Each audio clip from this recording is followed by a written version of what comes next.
Hello everyone, welcome back. Today we are going to be unboxing and reviewing Partytime Ken from... one second. Oh, from 1976. So first I will show you the box. So up here we have for ages over 3. Now I'm not sure if you can tell, but it looks like there's a tiny rub up against the plastic window from his hair, but it doesn't look like there are any patches rubbed off on his head from what I can see. So there he is. There we have a illustration of Ken in front of a window. It says Partytime Ken, Barbie's boyfriend, bendable legs, posable, Mattel logo, and the product number, which is 9927. And on the bottom it says Partytime Ken doll. It says the Mattel logo again, the product number.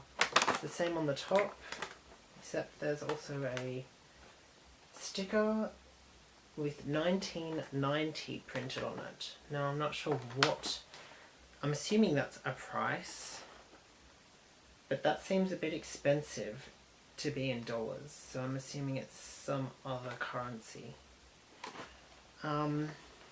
On the side there it says Partytime Ken, Mattel logo, product number again.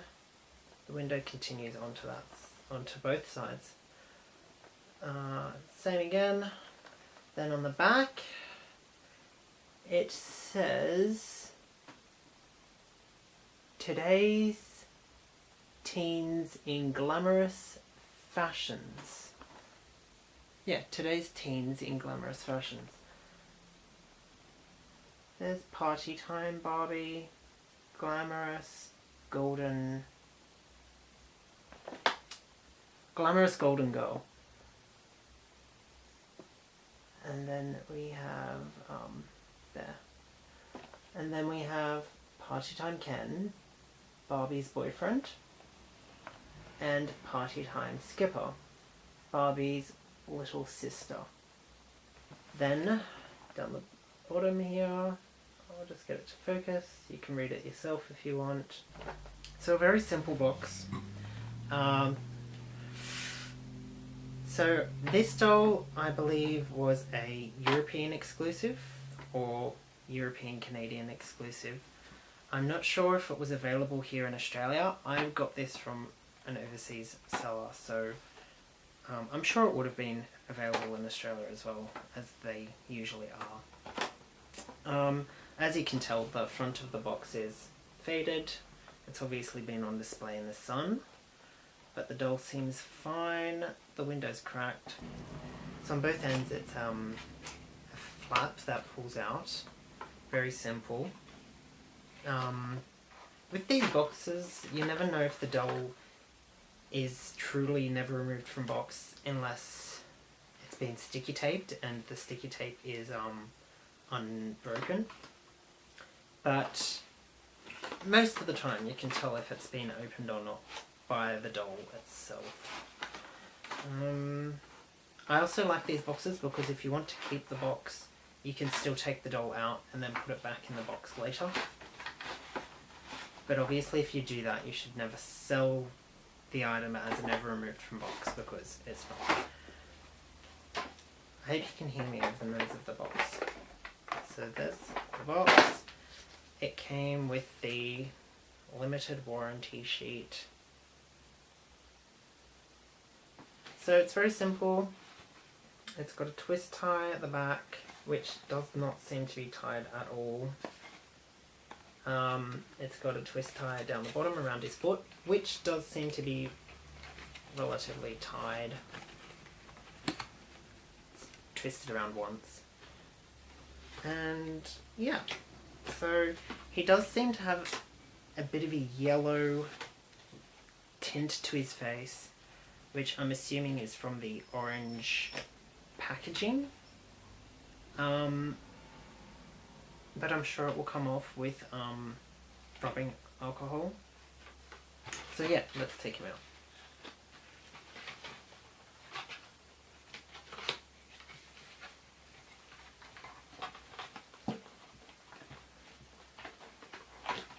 Yep, very simple,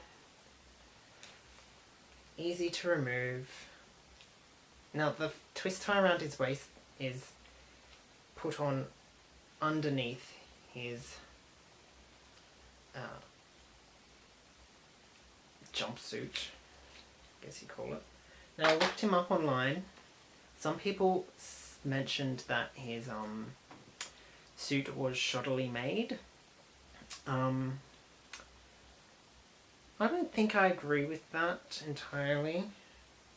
Obviously he does not have socks. And so yeah, he doesn't have socks, and the lapels and his bow tie are not hemmed.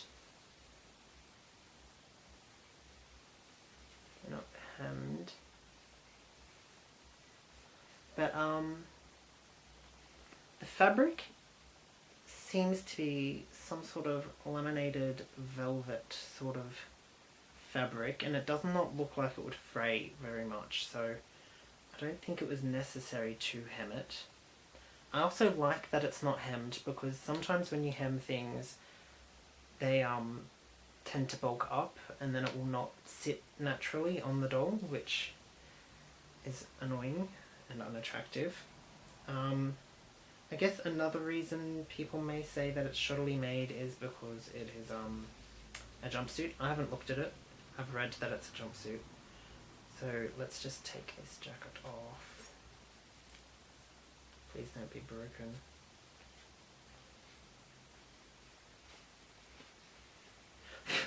Oh, that's kind of sexy. So yeah, it's kind of simple. I don't think that really makes it count as being shoddily made. It is connected, it's one piece, it's a one-piece jumpsuit. I don't know, when it all comes down to simplicity and the appearance of the outfit to me, because obviously it's easier to just undo one snap and slip it off, and also it cuts down on the bulk of the outfit, which means that it will display nicer. Just slip this back on for now. The rest of it is hemmed, and the fit's very nice, so that's good. He has the typical Mod Ken sculpt, which I think came out in 1968. He's brunette, blue eyes, just a very standard typical Ken, except he's made in Hong Kong and copyrighted 1969, sorry. So yeah, copyrighted 1969, Mattel Inc., made in Hong Kong.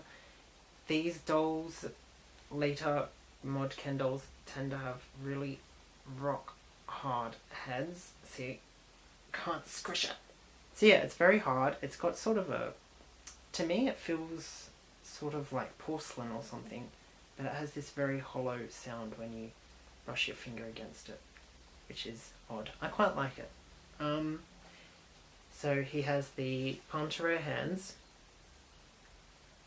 and he has the bend and click legs, like so, and he has, yeah, typical Hong Kong loafers, which are squishy, like that. So there he is. This tuxedo is made of a simple woven cotton. The lapels and the bow tie are made of a sort of laminated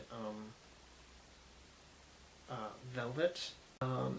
There is a shirt of peach tricot knit nylon trousers, same cotton, and it's elasticated at the back.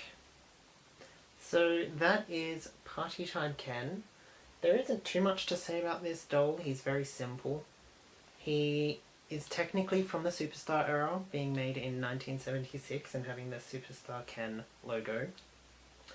But he uses the mod sculpt, as does Barbie.